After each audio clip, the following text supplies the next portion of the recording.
मंगल मूर्ति राम दुलारे, आन पड़ा अब तेरे द्वारे।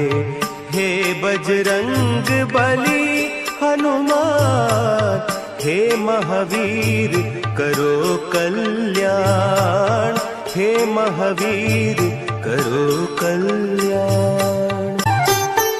तीनों लोक तेरा उजियारा, दुखियों का तूने काज संवारा। तीनों लोक तेरा उजियारा, दुखियों का तूने काज संवारा।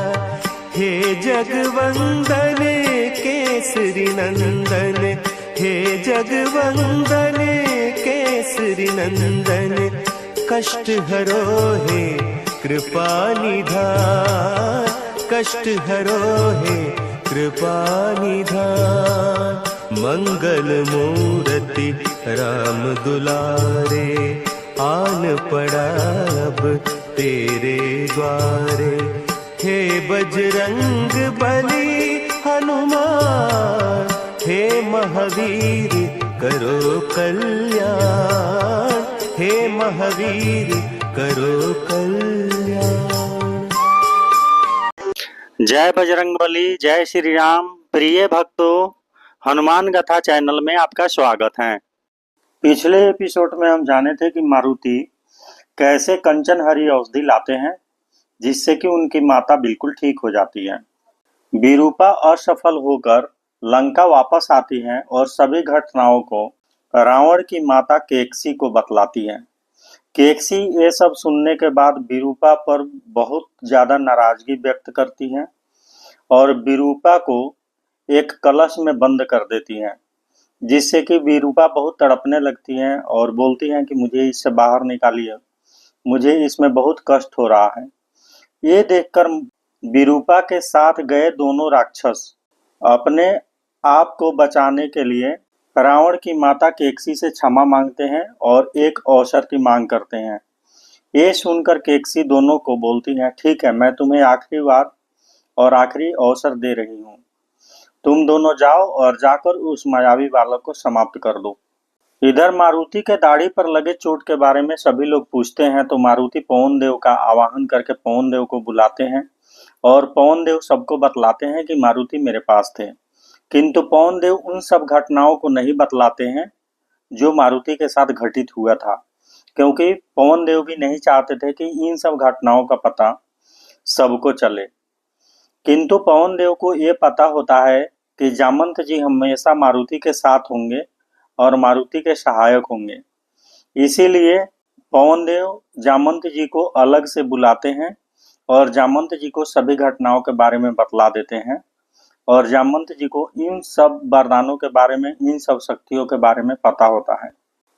मारुति रुद्रा अवतार थे और जामंत जी ब्रह्मा जी के पुत्र थे, इसलिए दोनों में पूर्ण रूप से दैवी शक्तियां थी। इसलिए ये दोनों भरी सभा में या किसी के सामने भी बिना कुछ बोले मन से मन की तार को जोड़ करके आपस में बात कर लेते और मन में किया हुआ दोनों का बात कोई समझ नहीं पाता, किसी को कुछ सुनाई नहीं देता, लेकिन ये दोनों आपस में एक दूसरे से बात कर लेते थे। अंजना ठीक होने के बाद 4 दिन बाद होने वाली अमावस्या बट वृक्ष के पूजा की तैयारी में लग जाती हैं और बहुत उत्सुकता से उस पूजा की तैयारी करने लगती हैं और सबको अलग अलग कार्य दिया जाता है कि कौन कौन सा कार्य करेगा, जिसमें दासियों को पूरे महल को सजाने का कार्य दिया जाता है, केसरी जी खाने पीने का व्यवस्था करते हैं, अंजना अपने सभी प्रजा के स्त्रियों के साथ बट वृक्ष में पूजा की तैयारी शुरू करती हैं और मारुति को उनके दोस्तों के साथ बट वृक्ष सजाने की तैयारी का जिम्मा दिया जाता है और सब लोग अपने अपने कार्य में लग जाते हैं और अंजना भी बट वृक्ष पूजा की तैयारी में लग जाती है। इधर स्वर्ग लोक में कुबेर देव इंद्र देव से बोलते हैं कि अंजना जिस श्राप के कारण धरती पर जन्म ली थी उसका समय अब पूरा हो गया है, अब हमें अंजना को कुबेर लोक लाना चाहिए। इंद्र देव बोलते हैं नहीं, जब तक अंजना को उनके पूर्व जन्म के बारे में, उनके श्राप के बारे में नहीं बतलाया जाएगा, तब तक अंजना श्राप मुक्त नहीं हो सकती। इसलिए अंजना को धरती से कुबेर लोक लाने के लिए सबसे पहले अंजना के पूर्व जन्म की कहानी और उनको मिला हुआ श्राप बतलाना ही होगा। किंतु अंजना को ये सब कौन बतलाएगा? ये सभी देव मिलकर आपस में सोचने लगते हैं। फिर अंत में कुबेर देव बोलते हैं कि इस कार्य को मैं स्वयं करूंगा। मैं स्वयं जाऊंगा और अंजना को बतलाऊंगा कि वो पूर्व जन्म में क्या थी और किस श्राप के कारण वो पृथ्वी पर जन्म लिया। और ये बतलाने के बाद अंजना श्राप मुक्त हो जाएगी और फिर अंजना का मृत्यु हो जाएगा और अंजना कुबेर लोक में आ जाएगी। अंजना वट सावित्री व्रत की तैयारी में लगी रहती है और अंजना उस पूजा को और धूमधाम से करने के लिए तारा को भी निमंत्रित करती है और तारा और बाली दोनों अंजन प्रदेश आ जाते हैं। बाली जब अंजन प्रदेश में आते हैं तो उनको मारुति कहीं दिखाई नहीं देते। फिर वो पूछते हैं कि मारुति कहाँ है? तो सब लोग बतलाते हैं कि मारुति बट वृक्ष को सजाने गए हैं। वो अपने दोस्तों के साथ बट वृक्ष को सजा रहे हैं। बाली सोचते हैं मैं चलता हूँ और चलकर वहीं से मिलता हूँ। वहां पहुंचकर बाली और मारुति दोनों एक दूसरे से आपस में मिलते हैं और दोनों मिलने के बाद फिर बाली बोलते हैं कि मैंने सुना है कि मारुति बहुत ऊंची उड़ान भरता है, किंतु इसे देखकर तो ऐसा नहीं लगता। फिर मारुति के दोस्त बतलाते हैं अगर आपको ऐसा नहीं लगता तो प्रतिस्पर्धा करके देख लीजिए। ये बात सुनने के बाद बाली मान जाते हैं और मारुति भी मान जाते हैं। फिर जामंत जी एक काला पत्थर लेते हैं और बोलते हैं कि मैं इस पत्थर को बहुत दूर फेंकूंगा और आकाश में ही इस पत्थर को पकड़ कर लाना होगा। जो इस पत्थर को पकड़ कर लाएगा उसे स्पर्धा में विजेता माना जाएगा। मारुति और बाली दोनों इस बात को मान जाते हैं। जामंत जी पत्थर को बहुत दूर ऊंचाई पर फेंक देते हैं।